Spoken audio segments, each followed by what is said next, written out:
صلی اللہ رسول الکریم اعوذ باللہ من الشیطان الرجیم بسم اللہ الرحمن الرحیم. السلام علیکم خواتین و حضرات.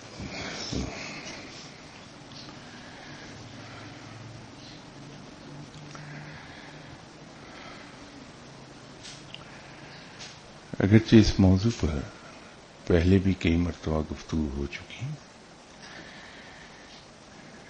لیکن محسوس یوں ہوتا ہے کہ ہم سنی سنائی باتیں اور حکایتیں، روایتیں، کہانیاں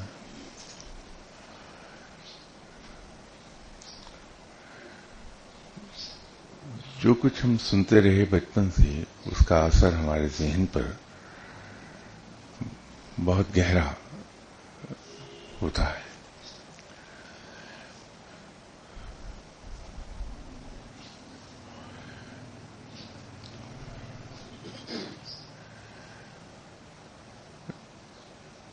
ہم میں سے بڑی اکثریت ان حضرات کی ہے بمائے میرے جنہیں روحانیت کے اصل کنسپٹ کا کوئی ادراک نہیں ہے.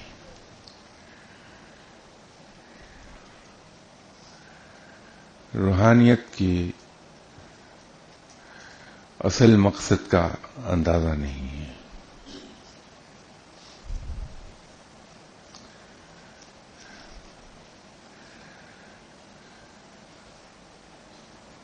ہم اس کے بارے میں جتنا مرضی لوگوں سے مشورے کر لیں، سوچ سمجھ لیں،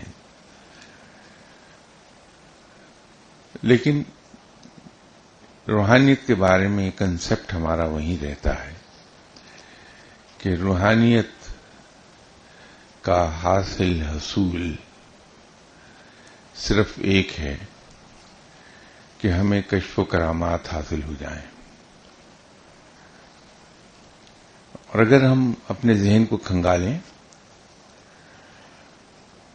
اور گہرائی سے خود اپنا مطالعہ ہم کریں تو ایک عجیب سی بات سامنے آئے گی. اگر ہم دیانتداری سے اپنا تجزیہ کر سکیں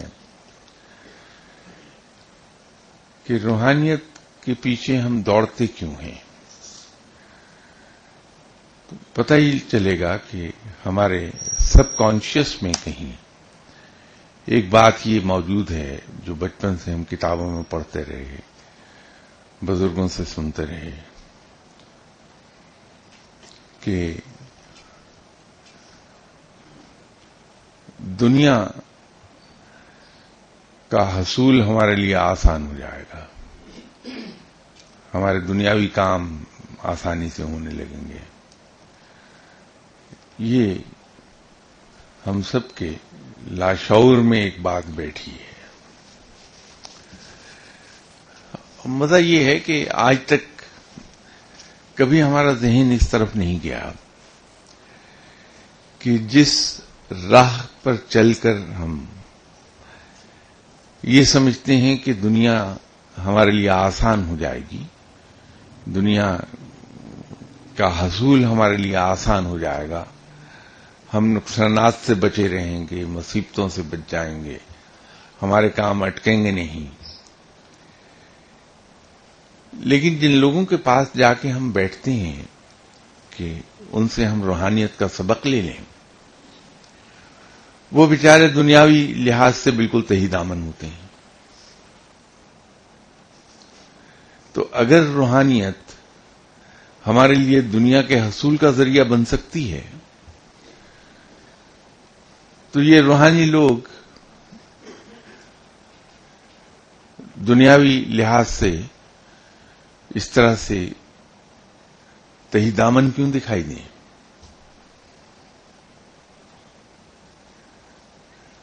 کبھی ہم نے اس بات کو نہیں سوچا.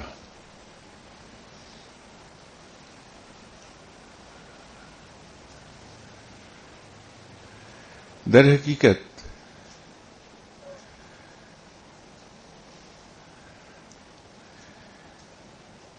روحانیت حاصل کیسے ہوتی، اس موضوع پہ بہت مرتبہ یہاں ہماری بات ہوئی. اگر ہم اس کو ایک اور طریقے سے دیکھیں، آسان لفظوں میں ہم اگر کہیں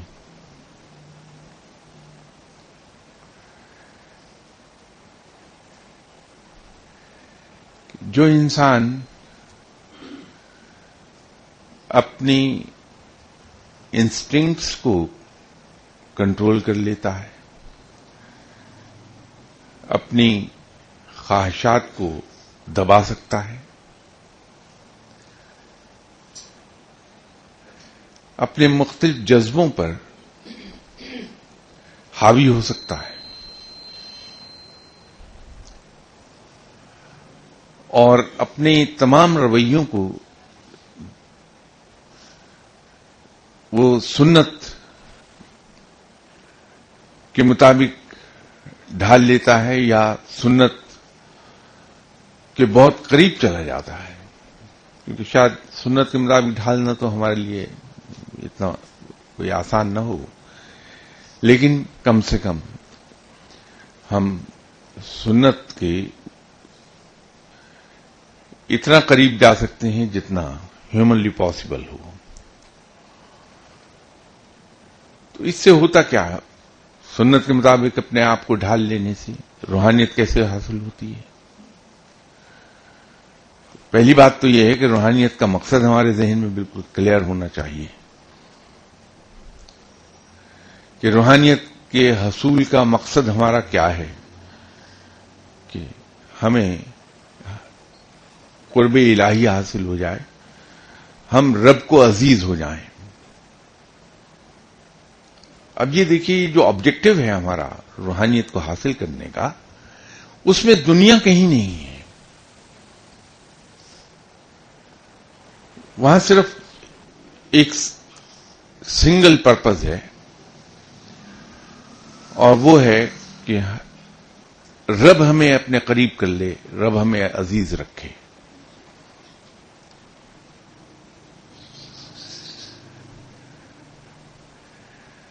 اب اس کا راستہ ہمارے پاس دیکھنا ہوگا کہ آسان ترین راستہ کیا ہے،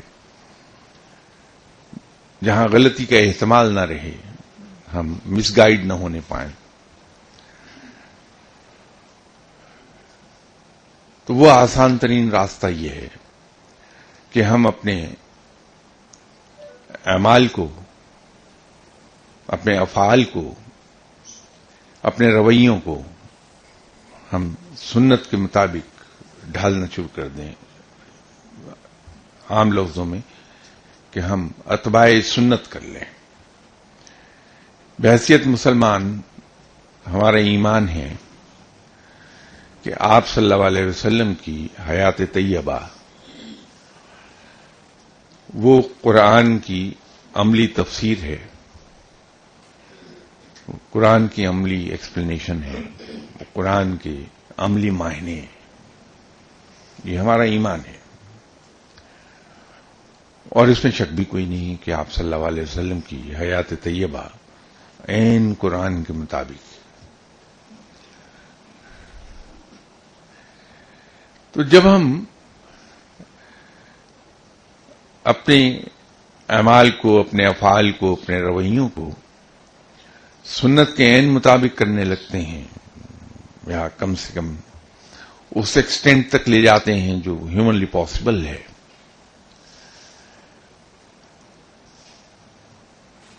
تو ہم آپ صلی اللہ علیہ وسلم کو عزیز ہونے لگتے ہیں بحیثیت امتی کے.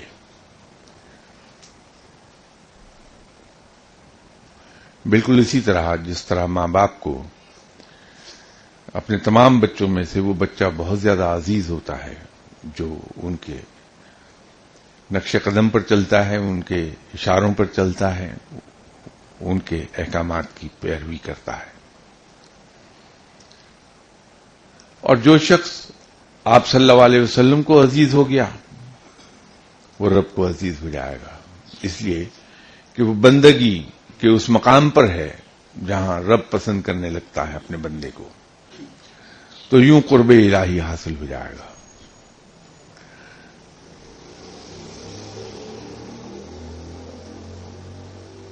یہ شیطان ہمیں 100 طریقوں سے بہکائے گا، بڑے بڑے خوبصورت جسٹیفیکیشنز ہمارے سامنے لے آئے گا کہ ہمارے رویے اتباع سنت سے ہٹنے لگے۔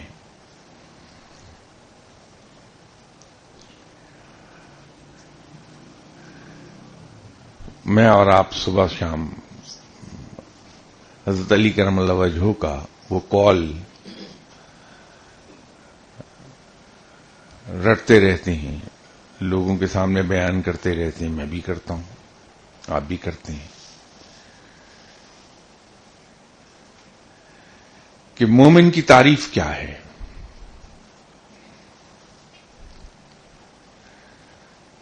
جناب حضرت علی کرم اللہ وجہہ کی فرمان کے مطابق جو نشانی حضرت علی کرم اللہ وجہہ نے مومن کی بتائی، وہ یہ ہے کہ مومن وہ ہے جسے نہ کوئی چیز پانے کی خوشی ہو، نہ کوئی چیز کھو جانے کا غم۔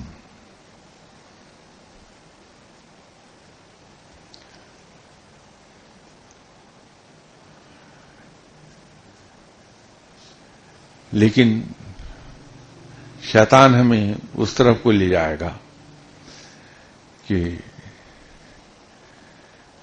اگر میرے 10 روپے کہیں یہاں گر جائیں تو آپ دیکھیں گے کہ میں اس جگہ سے 3 دن اٹھوں گا ہی نہیں، کہ یہاں میرے 10 روپے کھو گئے تھے، شاید کسی وقت مل جائیں مجھے۔ اور وہاں بیٹھا ہوا 10 روپوں کے انتظار میں لوگوں کو یہ کہہ رہا ہوں گا کہ بھائی مومن کی تعریف یہ ہے کہ جیسے کچھ پانے کی خوشی نہ ہو اور کھو جانے کا غم نہ ہو، لیکن اس غم میں وہیں بیٹھا ہوں 3 دن تک میں۔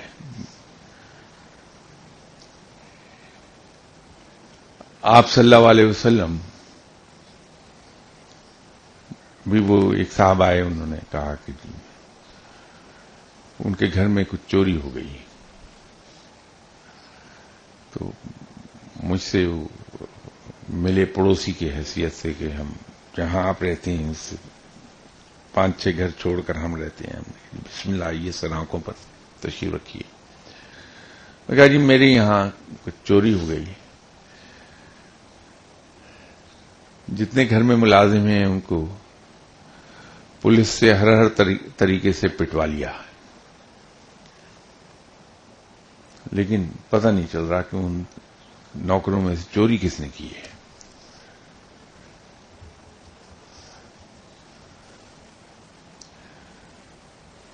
تو میں نے ان سے کہا کہ حضور آپ نے اپنا تعارف کرایا، کچھ نام سے اندازہ یہ ہو رہا ہے کہ الحمدللہ آپ مسلمان ہیں۔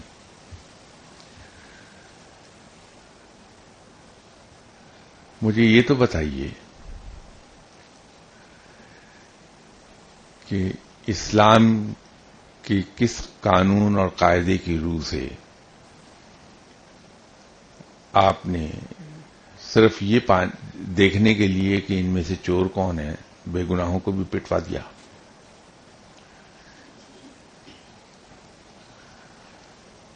آپ نے سب کو شک کیا، اس کا گناہ ہوا آپ کو۔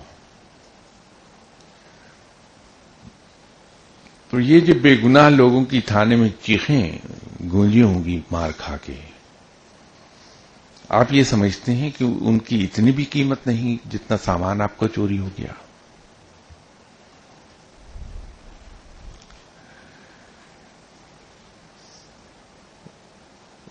مسلمان کے لیے تو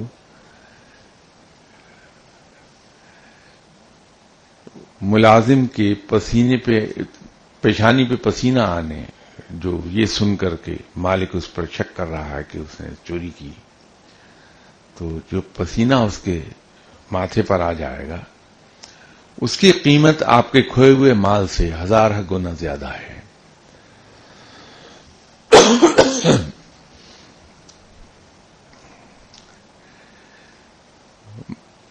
میں نے ان سے عرض کی کہ میں اور آپ دونوں ہی اس چیز کے دعوے دار ہیں کہ ہم آپ صلی اللہ علیہ وسلم کی امتی ہیں. کیا آپ سمجھتے ہیں کہ آپ صلی اللہ علیہ وسلم کے یہاں کوئی چیز چوری ہو جاتی تو وہ اپنے کسی غلام پر شک کرتے ہیں؟ یہ کبھی ہو ہی نہیں سکتا.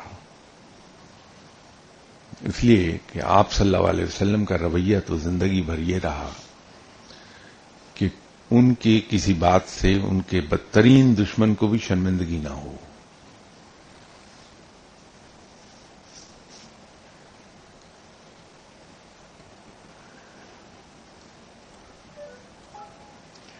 اس کے لیے ضروری یہ ہے، اس مقام پر آنے کے لیے، کہ ہم انسانیت کا احترام اس درجے کا کرنے لگیں کہ ہماری کسی بات سے کسی کو دل میں بھی شرمندگی محسوس نہ ہو.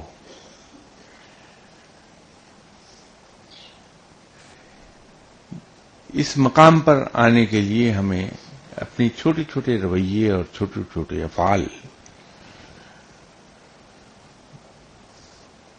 ان کو سنت کے مطابق ڈھالنا ہوگا. جو اکثر و بیشتر یہاں میں عرض کرتا رہتا ہوں کہ ہم کسی بھی چیز پر اپنا ری ایکشن شو کرنے سے پہلے، کوئی بھی قدم اٹھانے سے پہلے، اگر ذرا سا ہم ذہن دوڑا لیں، آپ صلی اللہ علیہ وسلم کی حیات طیبہ کی تمام ڈیٹیلز ہر مسلمان کے ذہن میں تازہ ہوتی ہیں. ہم یہ دیکھ لیں کہ ایسے موقع پر آپ صلی اللہ علیہ وسلم نے کیا عمل فرمایا، خاموشی سے اس پہ عمل کر لیا جائے، مسئلہ حل ہو گیا.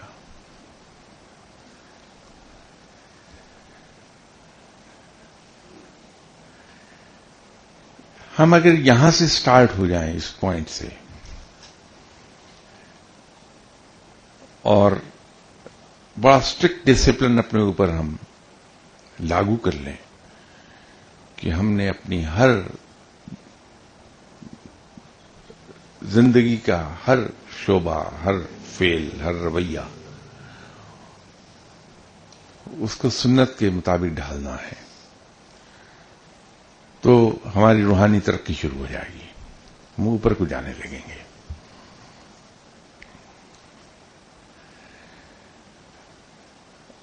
لیکن اس کے اندر خطرات ہوتے ہیں. یہ جو ہم روحانیت کے مدارج طے کرتے ہیں، اس میں بہت سے خطرات چھپے ہوتے ہیں. یہ بالکل اس طرح سے کہ جو لوگ پہاڑی چوٹیاں سر کرتے ہیں، پیکس کو اسکیل کرتے ہیں، ہم نے دیکھا کہ وہ بڑے ٹپیکل شیپ کے اور سول کے شوز پہنتے ہیں جس میں اسپائکس ہوتے ہیں.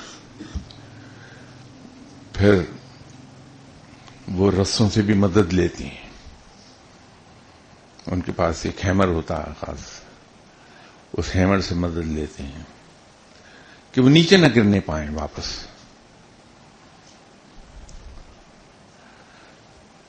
یہ وہ مقام ہے جہاں آپ کا گائیڈ کام آتا، آپ کے جس گائیڈ سے آپ منسلک ہیں وہ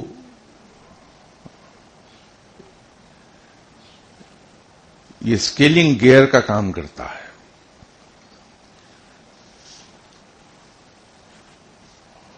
وہ آپ کو واپس گرنے نہیں دیتا. جہاں آپ غلط پاؤں رکھنے لگتے ہیں، جہاں آپ کے گائیڈ کو اندیشہ ہوتا ہے کہ سلپ کر جائے گا، وہ وہیں آپ کو وارن کرتا ہے، واچ یور اسٹیپ. تو انسان سنبھل جاتا ہے. لیکن یہاں ایک اور مصیبت آتی بہت، کہ انسان کے اندر کی انا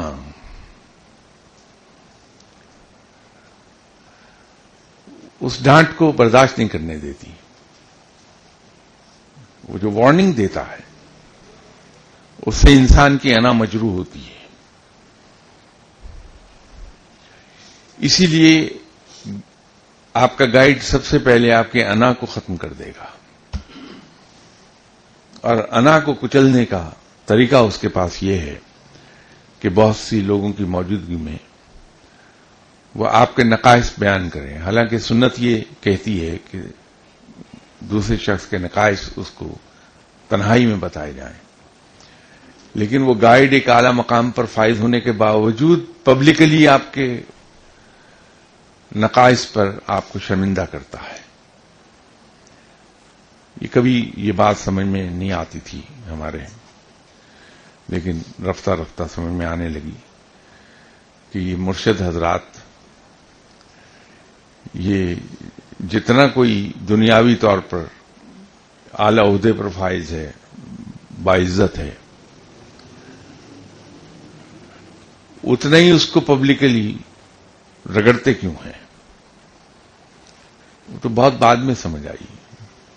صرف سمجھ آئی ہے، انا کو ختم کرنے پہ آج بھی میں تیار نہیں. سر رویہ سمجھ آیا کہ یہ مرشد حضرات یہ کرتے کیوں ہیں.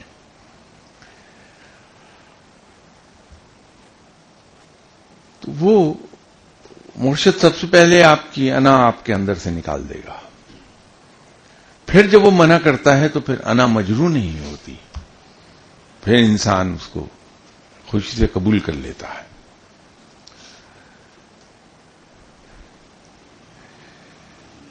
تو چوٹی سر کرنے والا آدمی جب چوٹی پر پہنچ جاتا ہے پھر اس کے نیچے گرنے کا کوئی امکان نہیں ہے، احتمال نہیں ہے. یہ بالکل اس کی ایک مثال مولانا روم نے بڑی اچھی دی.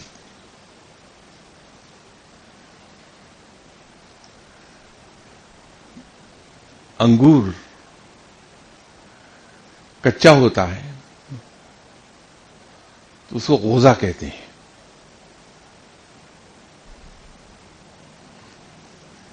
لیکن وہ بیل پر لگا ہوا اپنے گچھے میں رفتہ رفتہ پک جاتا ہے جب،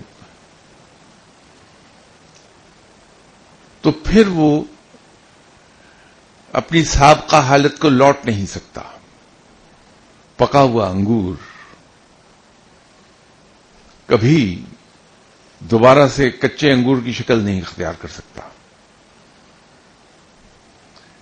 تو آپ کا جو گائیڈ ہے، آپ کا مرشد، آپ کو اس مقام تک گائیڈ کرتا ہوا لے جاتا ہے، وہاں جا کے کھڑا کر دیتا ہے جہاں آپ کے گرنے کا امکان نہیں رہتا کہ آپ سلپ ہو جائیں دوبارہ سے، وہ نہیں ہوتا. تو یہ روحانی مدارج جس طرح سے آدمی طے کرتا ہے، لیکن جب تک کہ اس مقام تک نہیں آتا آدمی کو گائیڈ کی ضرورت ہے، مرشد کی ضرورت ہے.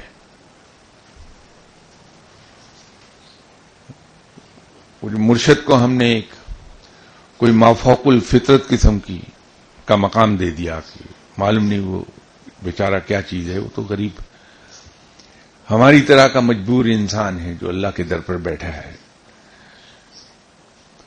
اللہ کے حکم کے بغیر اپنی کمر پر بیٹھی ہوئی مکھی کو اڑانے پر وہ قادر نہیں ہے. ہم اس کو معلوم نہیں کیا بنا دیتے ہیں غریب کو. نتیجہ یہ ہے کہ جب وہ ہماری امیدوں کا اور ایکسپیکٹیشنز کا مینار دھڑام سے زمین پر گرتا ہے تو ہم کہتے ہیں کہ تو مرشد ہی غلط تھا سارا. ہم یہ نہیں کہتے کہ ہم نے توقعات اس سے وہ وابستہ کر لی تھی جو سپر ہیومن کی تھی، اور مرشد تو بیچارہ ہیومن بینگ تھا، سپر ہیومن تو تھا ہی نہیں.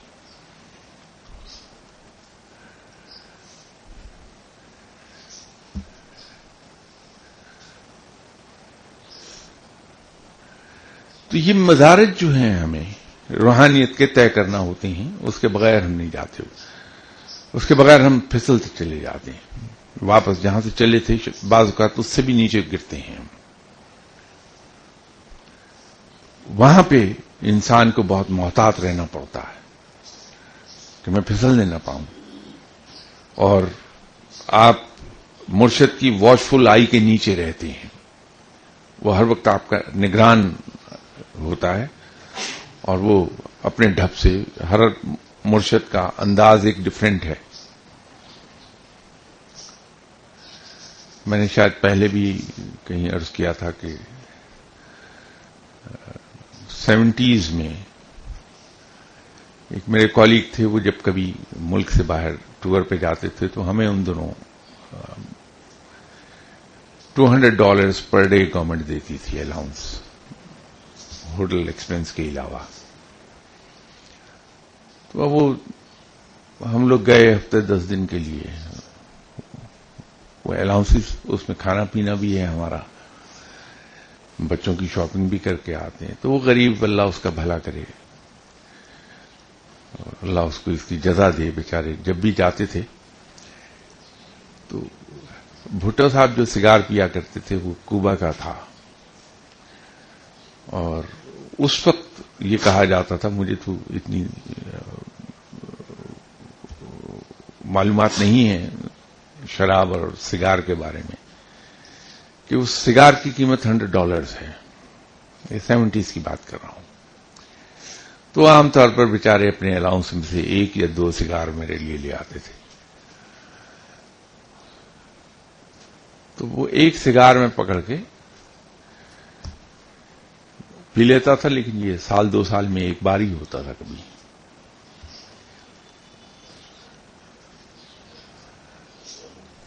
میرے ساتھ ایک صاحب ان بزرگ کی خدمت میں حاضر ہوئے جن کے پاس میں جا کے بیٹھتا تھا.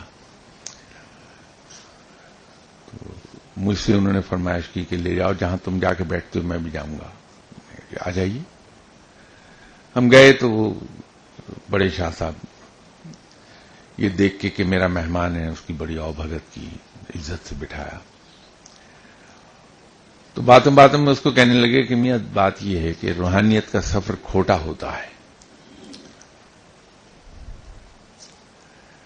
اگر انسان سگریٹ پی رہا ہو تو اس کی جو اسمیل ہے، اس کا جو دھواں ہے، وہ انسان کی روحانیت کی راہ کو کھوٹا کرتا ہے، رکاوٹ آتی ہے پرواز میں.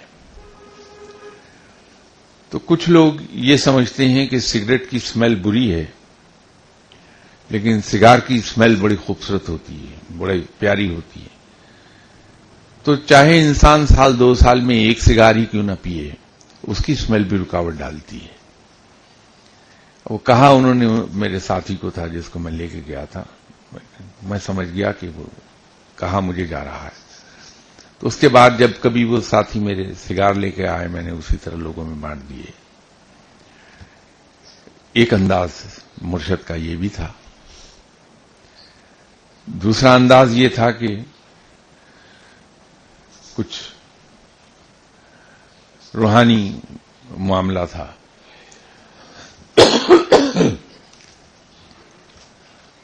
تو کئی سال سے میں اس کو ہر جمعے اس روحانی معاملے کو انکاؤنٹر کرتا تھا، پیش آتا تھا وہ. تو ایک دن میں نے دیکھا مسجد سے نکلتے ہوئے جمعے کی نماز کے بعد کہ بڑے شاہ صاحب کا موڈ بڑا خوشگوار ہے. تو میں نے موقع سے فائدہ اٹھایا، میں نے کہا حضور ہر جمعے کو جب فرض نماز کے بعد میں تو مجھے یہ کچھ ہوتا ہے، اس کی ڈیٹیل میں نہیں جاؤں گا. تو وہ وہیں رک گئے اور بڑے غصے سے ٹیڑھی آنکھ کر کے مجھے دیکھ کے کہنے لگے، ایک تو تم نے مجھے بہت تنگ کیا ہے. میں نے کہا آئی ایم سوری سر. ٹھیک ہو گیا معاملہ. ایک خوبی بڑی زبردست تھی مرشد صاحب کی کہ اگر پلٹ کے کسی نے فوراً سوری کر لیا تو وہ بھول گئے، پھر تو وہ موڈ ٹھیک ہو گیا سوری کہنے سے. اب یہ ایک دوسرا انداز تھا. تو پتہ یہ چلا کہ وہ روحانیت کے جس مقام پر بیٹھے ہیں اور جو کچھ ان کے مرشد نے انہیں سکھایا ہے اور ان کے اپنے رویے اپنے مرشد صاحب کے ساتھ جو رہے ہیں، وہ یہ ہیں کہ نہ تو کبھی ذکر کا ذکر کرنا ہے کہ میں یہ ذکر کرتا ہوں، آپ نے مجھے یہ ذکر بتایا، میں کرتا ہوں. اور اس ذکر کے دوران جو کچھ آپ کو محسوس ہو، جو کچھ آپ کے ساتھ واردات پیش آئے، جو مشاہدہ ہو آپ کا، اس کا ذکر بھی نہیں کرنا. اب اس پہ ڈانٹ پڑ گئی. ایک انداز وہ بھی تھا. تو یہ جب تک انسان روحانیت میں آگے چل رہا ہوتا ہے اور اس مقام تک، اس پوائنٹ تک نہیں آتا کہ جہاں پھسلنے کا امکان ختم ہو جائے، تو مرشد کی ہی زیر نگرانی رہنا چاہیے کہ وہ قدم قدم پر آپ کو ٹوکتا جائے. اور جہاں وہ امکان ختم ہوتا ہے وہاں پھر آدمی کمفرٹیبل ہو جاتا ہے کہ اب وہ پرانی کیفیت کو نہیں جائے گا، یا دنیاوی زبان میں پھسل کر جہاں سے شروع ہوا تھا وہاں تک نہیں جائے گا. جیسے میں نے انگور کی مثال دی، ایک اور ولی اللہ نے اس کی مثال یوں دی تھی کہ اس مقام پر پہنچ کر آدمی اس طرح ہو جاتا ہے جیسے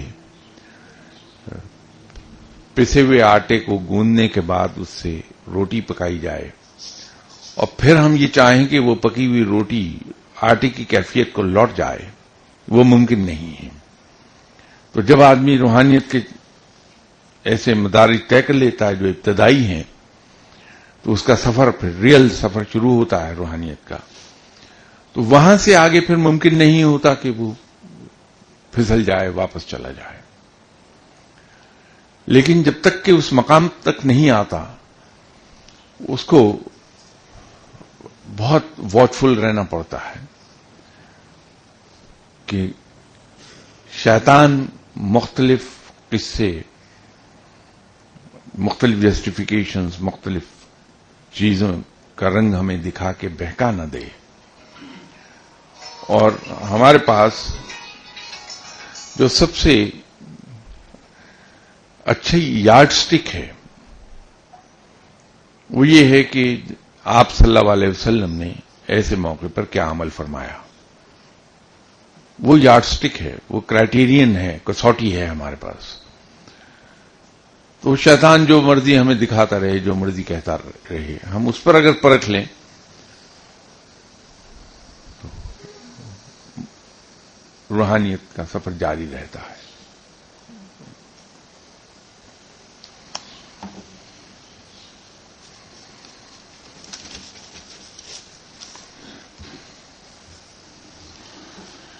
کسی صاحب نے ایک سوال کیا کہ دعا کرانا سنت ہے، پھر اپنے مرشد کے علاوہ کسی بزرگ سے دعا کرانے سے منع کیوں کیا جاتا ہے؟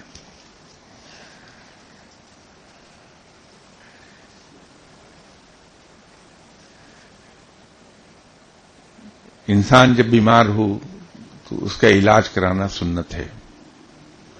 آپ صلی اللہ علیہ وسلم کا حکم ہے کہ جب بیمار ہوں تو اپنا علاج کرائیے. اب آپ نے، کسی بھی شخص نے ایک ڈاکٹر کو پکڑا، اس سے علاج کرانا شروع کیا، اس سے دوا لی، ایک خوراک کھائی، تو گزرتے ہوئے ایک اور ڈاکٹر کا بورڈ دکھائی دیا، اس کے پاس چلے گئے کہ مجھے یہ بیماری ہے، دوا دے دو. اس نے اپنی سمجھ کے مطابق ڈائگنوز کیا، اپنی سمجھ کے مطابق دوا پرسکرائب کر دی. اس کی بھی ایک خوراک آپ نے کھا لی. پھر ایک ڈاکٹر دکھائی دیا، اس سے دوا لے لی، وہ ایک خوراک کھا لی. اب اس تیسرے ڈاکٹر نے اپنی سمجھ کے مطابق ڈائگنوز کیا، پرسکرائب کیا. تو آپ کیا سمجھتے ہیں کہ وہ مریض جو مختلف ڈاکٹرز کے پاس جا کے دوا لیتا رہے، وہ کبھی ٹھیک ہو سکے گا، تندرست ہو سکے گا؟ تو جب آپ کسی کو مرشد مانتے ہیں، ان کے پاس جا کے بیٹھ جاتے ہیں، انڈر ٹریننگ ہوتے ہیں ان کے، آپ ان کا اپنا ایک اسلوب ہے بندے کو ٹرین کرنے کا.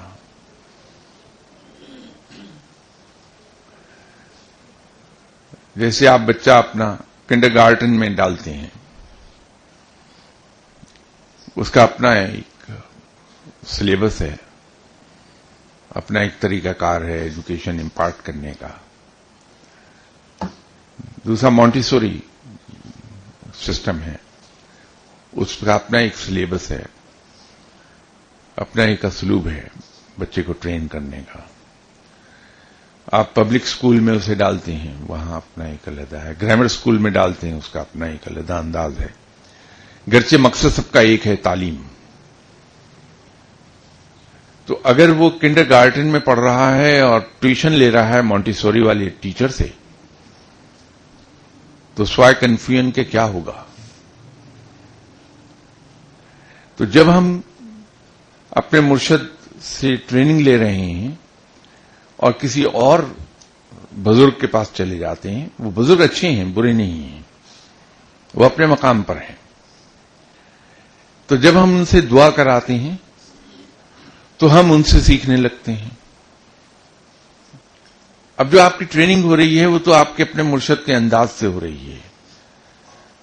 اب یہاں سے بھی سیکھنا شروع کیا آپ نے، تو کنفیوژنس کا شکار ہو گئے آپ.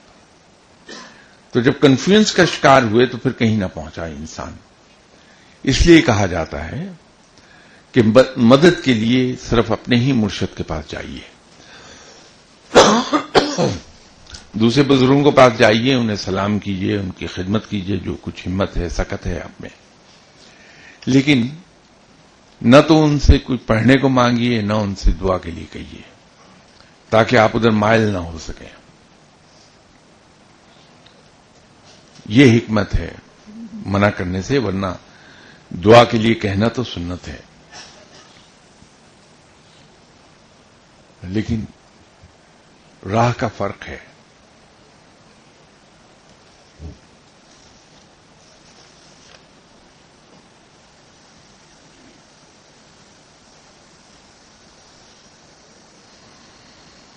کسی صاحب نے پوچھا ہے کہ سورۃ الملک میں اللہ تعالیٰ فرماتا ہے کہ اس نے موت اور حیات کو تخلیق فرمایا. یہاں موت کے لفظ کو حیات سے پہلے لانے میں کیا حکمت ہے؟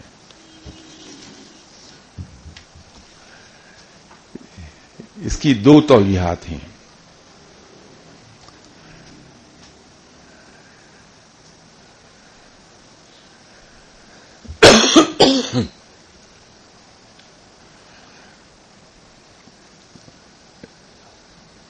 ہر چیز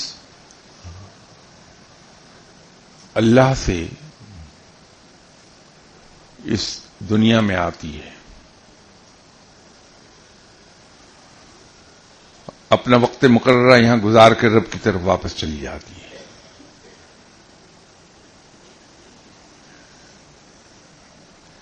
تو وہ جو حیات ہے، جہاں اس عالم اسباب کی حیات میں آنے سے پہلے وقت گزارا ہے، اور اس دنیا سے چلے جانے کے بعد پھر وہی وقت گزار رہا ہے اللہ ہی کی طرف جا کے، تو اس کا ذکر پہلے آئے گا. موت کیا چیز ہے؟ ابدی زندگی کی ابتدا.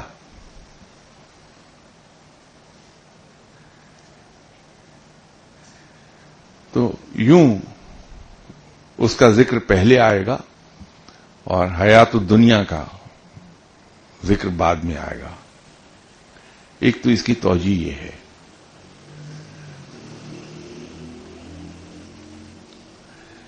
دوسری توجیہ یہ ہے کہ فنا کو بقا ہے، بقا کو فنا ہے. تو زیادہ سپیریئر کیا ہے جس کو بقا ہے؟ تو حزب مراتب میں پہلے ذکر کس چیز کا آئے گا جو زیادہ سپیریئر ہے؟ کیونکہ انسان موت کا ذائقہ چکھ کے ابدی زندگی میں داخل ہو جاتا ہے. تو یوں موت کا ذکر پہلے آتا.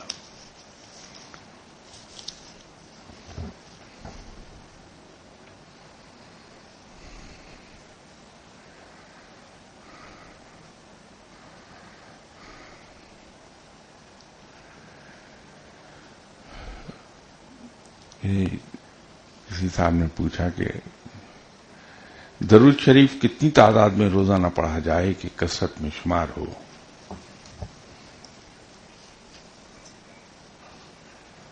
دل میں ورد رکھیے، اپنا کام کرتے ہوئے بھی، لوگوں سے بات کرتے ہوئے بھی، تو وہ کثرت میں شمار ہو جائے گا۔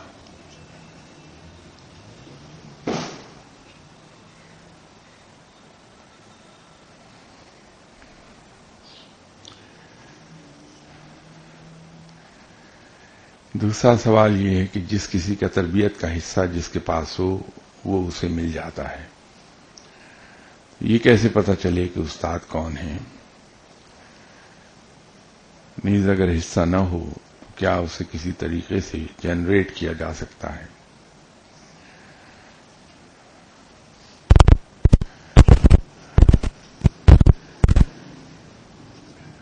جہاں انسان کا حصہ ہے رب تعالیٰ اسے گھیر گھار کے وہاں پہنچا دیتا ہے۔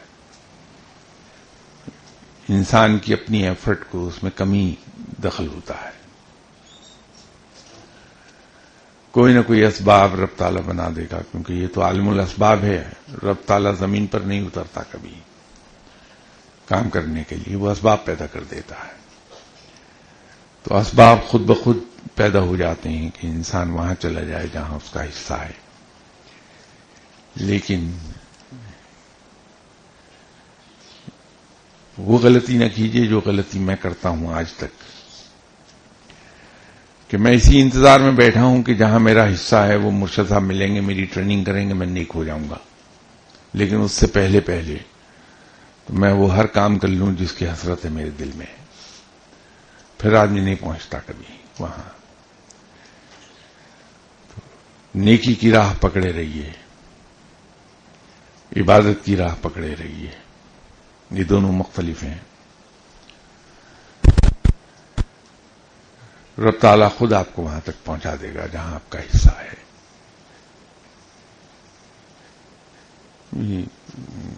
کسی صاحب نے اپنا ذاتی زندگی کا کچھ مسئلہ لکھا ہے جو میں پڑھوں گا نہیں تاکہ پردہ رہ جائے۔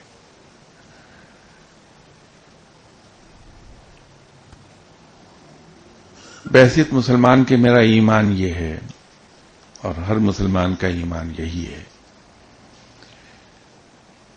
رب تعالیٰ سب سے بڑا غفور الرحیم ہے، اس سے بڑھ کر غفور الرحیم کوئی نہیں ہے۔ یہ بھی ہمارے ایمان کا حصہ ہے کہ رب تعالیٰ تو موقع ڈھونڈتا ہے کہ انسان کہیں ذرا سی زبان ہلائے، مجھ سے معافی مانگے، میں اسے معاف کر دوں۔ رب تعالیٰ کو سزا دینے سے زیادہ معاف کر دینا پسند ہے۔ ہم سے زندگی میں کتنی ہی بڑی غلطیاں کیوں نہ ہوئی ہوں، اگر ہمیں یہ معلوم ہو کہ کس انسان کی غلطی ہم نے کی، اس غلطی کا تعلق کس انسان سے تھا، کس کو ہماری اس غلطی سے دکھ پہنچا، نقصان پہنچا، تو ہم اس انسان کے پاس چل کر چلے جائیں اور جا کے اس سے معافی مانگ لیں، اور اس کا مداوع کرنے کی کوشش کریں۔ اگر اس کا نقصان ہوا تھا ہماری کسی غلطی سے تو اس کا نقصان ہم پورا کر دیں، بلکہ نقصان سے ذرا زیادہ معافی بھی مانگ لیں، اور اس نقصان کو ہونے والے نقصان سے ذرا زیادہ پورا بھی کر دیں۔ اور اگر کسی کا دل دکھ گیا تھا تو اس سے معافی مانگ لیں، اور تمام عمر ہم اس کے مداوع کے طور پر اس کی دلجوئی کرتے چلے جائیں۔ رب تعالیٰ بڑا رحیم و کریم ہے، معاف فرمانے والا ہے، تو جب اس کے بندے نے معاف کر دیا تو رب بھی معاف کر دیتا ہے۔ اس میں ایک عجیب سی چیز بہت پرانی پڑھی تھی، الفاظ وہ نہیں ہیں حدیث کے، میں اپنے الفاظ میں وہ حدیث بیان کر رہا ہوں۔ کہ جو بندوں کا شکر گزار نہیں ہو سکتا وہ رب کا بھی شکر گزار نہیں ہو سکتا. اور آپ دیکھیے بندوں کو کس مقام پر لے جا بٹھایا رب نے.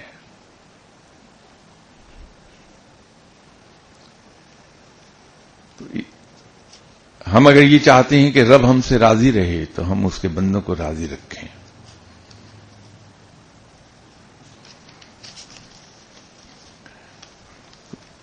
اگر ہم اس سے معافی مانگ لیں جس کا قصور ہم نے کیا ہے تو ہمیں یہ یقین رکھنا چاہیے کہ ہمارا رب اتنا مہربان اور رحیم و کریم اور غفور و رحیم ہے کہ وہ فوری طور پر معاف کر دے گا. اور دوسری بات یہ ہے کہ رب کا ایک وعدہ ہے کہ مجھ سے اچھے گمان رکھو میں اچھا ہی کروں گا. تو ہم اپنے رب سے اچھے گمان رکھیں, وہ ویسا ہی سلوک کرے گا ہمارے ساتھ انشاءاللہ تعالی.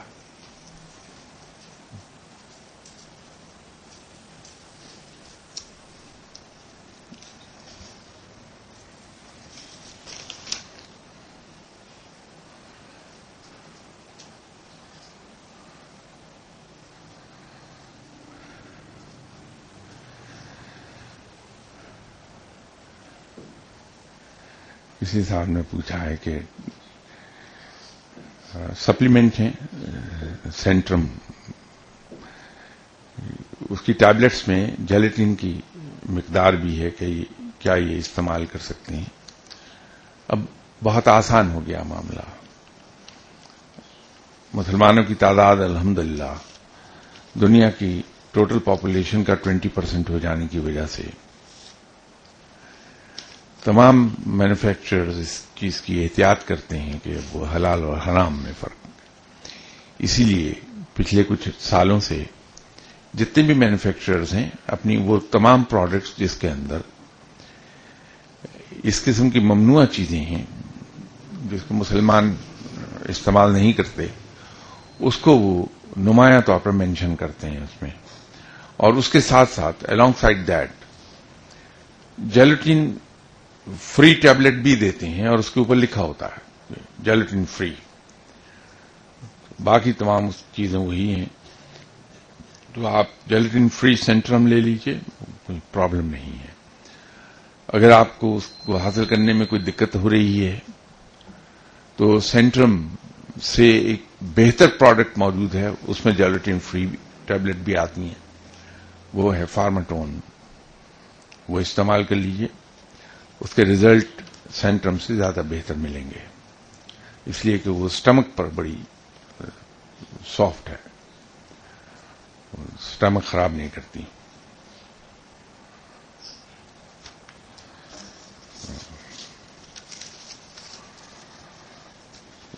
آپ سب کو میری طرف سے عید مبارک, اور انشاءاللہ تعالی نیکسٹ سنڈے بشرط زندگی آپ سے ملاقات ہوگی. السلام علیکم.